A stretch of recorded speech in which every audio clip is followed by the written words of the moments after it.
Ja milujem vaše príbehy, hlavne po workshopoch sa často dejú aha momenty a dostala som povolenie zazdieľať tento príbeh, kde sa maminka prihlásila s dcérkou na mama-dcéra workshop, ale dcére sa niečo stalo, takže nemohla prísť a namiesto toho sa ma spýtala, či môže prísť so synom.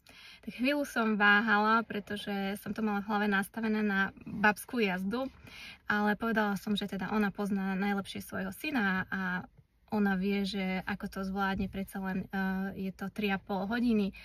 A prišli a bolo to niečo tak úžasné a chcela by som vám zazdieľať, čo mi napísala.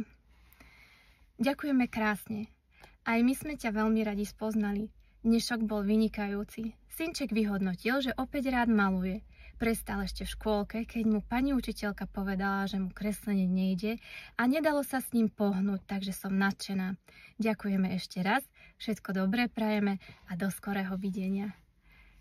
Tak mi to zohrialo dušu, bolo to úplne niečo výnimočné pre mňa a uvoľnil sa tu jeden blok, ktorý sa inde nedokázal uvoľniť, ale tým, že tam ten syn prežil to bezpečie, že ho nikto nehodnotil a že si tvoril podľa seba, uvoľnilo takúto silnú vec.